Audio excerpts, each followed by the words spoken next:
राधे राधे अथाह YouTube channel में आप सभी भक्तों का स्वागत है। आज के वीडियो में हम आपके लिए श्रीमद् भगवद गीता के पहले अध्याय का महात्म्य लेकर के आए हैं। यह वीडियो हम गीता प्रेस गोरखपुर के प्रकाशन में लिखी गई टीका से लेकर आ रहे हैं।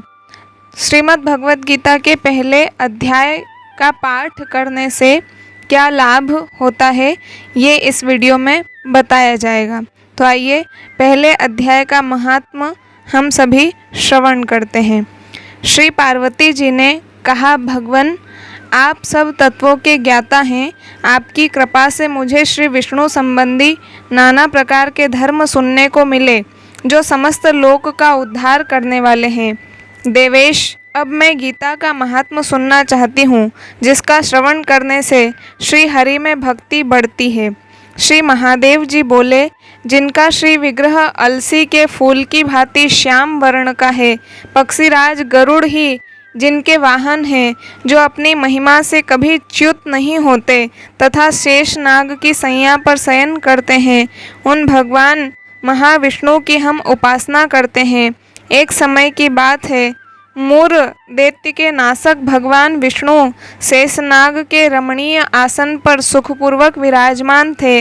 उस समय समस्त लोकों को आनंद देने वाली भगवती लक्ष्मी ने आदर पूर्वक प्रश्न किया। श्री लक्ष्मी जी ने पूछा, भगवान आप संपूर्ण जगत का पालन करते हुए भी अपने ऐश्वर्य के प्रति उदासीन से होकर जो इस क्षीर सागर में नींद ले रहे हैं, इसका क्या कारण है?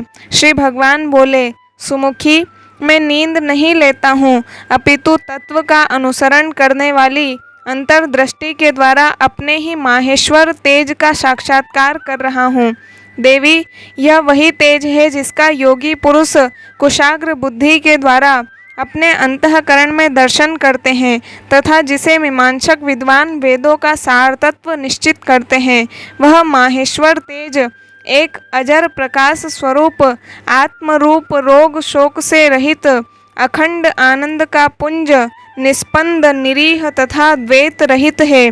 इस जगत का जीवन उसी के अधीन है, मैं उसी का अनुभव करता हूँ। देवेश्वरी, यही कारण है कि मैं तुम्हें नींद लेता सा प्रतीत हो रहा हूँ। श्री लक्ष्मी जी ने कहा, ऋषिकेश, आप ही योगी पुरुषों के ध्येय हैं। आपके अतिरिक्त भी कोई ध्यान करने योग्य तत्व है? यह जानकर मुझे बड़ा कौतूहल हो रहा है। इस चराचर जगत की सृष्टि और संहार करने वाले स्वयं आप ही हैं। आप सर्वसमर्थ हैं। इस प्रकार की स्थिति में होकर भी यदि आप उस परम तत्व से भिन्न हैं तो मुझे उसका बोध कराइए। श्री भगवान बोले, प्रिय, आत्मा का स्वरूप द्वैत और अद्वैत से पृथक, भाव और अभाव से मुक्त तथा आदि और अंत से रहित है। शुद्ध ज्ञान के प्रकाश से उपलब्ध होने वाला तथा परमानंद स्वरूप होने के कारण एकमात्र सुंदर है। वही मेरा ईश्वरीय रूप है। आत्मा का एकत्व ही सबके द्वारा जानने योग्य है। गीता शास्त्र में इसी का प्रतिपादन हुआ है। अमित तेजस्वी भगवान विष्णु के ये वचन सुनकर लक्ष्मी देवी ने शंका उपस्थित करते हुए कहा, भगवान, यदि आपका स्वरूप स्वयं परमानंदमय और मन वाणी की पहुँच के बाहर है तो गीता कैसे उसका बोध कराती है? मेरे इस संदेह का आप निवारण कीजिए। श्री भगवान बोले, सुंदरी, सुनो, मैं गीता में अपनी स्थिति का वर्णन करता हूँ। क्रमशः 5 अध्यायों को तुम 5 मुख जानो, 10 अध्यायों को 10 भुजाएं समझो तथा 1 अध्याय को उदर और 2 अध्यायों को दोनों चरण कमल जानो। इस प्रकार यह 18 अध्यायों की वांग्मयी ईश्वरीय मूर्ति ही समझनी चाहिए। यह ज्ञान मात्र से ही महान पातकों का नाश करने वाली है। जो उत्तम बुद्धि वाला पुरुष गीता के 1 या आधे अध्याय का अथवा 1 आधे या चौथाई श्लोक का भी प्रतिदिन अभ्यास करता है, वह सुशर्मा के समान मुक्त हो जाता है।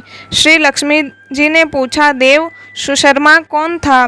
किस जाति का था और किस कारण से उसकी मुक्ति हुई? श्री भगवान बोले, प्रिय, सुशर्मा बड़ी खोटी बुद्धि का मनुष्य था। पापियों का तो वह शिरोमणि ही था। उसका जन्म वैदिक ज्ञान से शून्य एवं क्रूरतापूर्ण कर्म करने वाले ब्राह्मणों के कुल में हुआ था। वह न ध्यान करता था, न जप, न होम करता था, न अतिथियों का सत्कार। वह लंपट होने के कारण सदा विषयों के सेवन में ही आसक्त रहता था। हल जोतता और पत्ते बेचकर जीविका चलाता था। उसे मदिरा पीने का व्यसन था। वह मांस भी खाया करता था। इस प्रकार उसने अपने जीवन का दीर्घकाल व्यतीत कर दिया। एक दिन मूढ़ बुद्धि सुशर्मा पत्ते लाने के लिए किसी ऋषि की वाटिका में घूम रहा था। इसी बीच में काल रूपधारी काले सांप ने उसे डस लिया। सुशर्मा की मृत्यु हो गई। तदंतर वह अनेक नरकों में जा वहाँ की यातनाएं भोग कर मर्तलोक में लौट आया और वहाँ बोझ ढोने वाला बैल हुआ। उस समय किसी पंगु ने अपने जीवन को आराम से व्यतीत करने के लिए उसे खरीद लिया।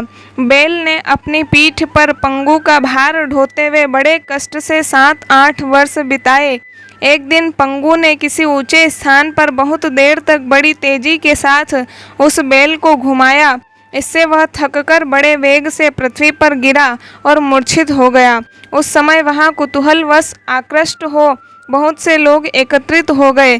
उस जन समुदाय में से किसी पुण्यात्मा व्यक्ति ने उस बैल का कल्याण करने के लिए उसे अपना पुण्यदान किया। तत्पश्चात कुछ दूसरे लोगों ने भी अपने अपने पुण्यों को याद करके उन्हें उसके लिए दान किया। उस भीड़ में एक वेश्या भी खड़ी थी। उसे अपने पुण्य का पता नहीं था, तो भी उसने लोगों की देखा देखी उस बैल के लिए कुछ त्याग किया। तदंतर यमराज के दूत उस मरे हुए प्राणी को पहले यमपुरी में ले गए। वहाँ यह विचार कर कि यह वेश्या के दिए हुए पुण्य से पुण्यवान हो गया है, उसे छोड़ दिया गया। फिर वह भूलोक में आकर उत्तम कुल और शील वाले ब्राह्मणों के घर में उत्पन्न हुआ। उस समय भी उसे अपने पूर्व जन्म की बातों का स्मरण बना रहा। बहुत दिनों के बाद अपने अज्ञान को दूर करने वाले कल्याण तत्व का जिज्ञासु होकर वह उस वेश्या के पास गया और उसके दान की बात बतलाते हुए उसने पूछा, तुमने कौन सा पुण्यदान किया था? वेश्या ने उत्तर दिया, वह पिंजरे में बैठा हुआ तोता प्रतिदिन कुछ पढ़ता है, उससे मेरा अंतःकरण पवित्र हो गया है।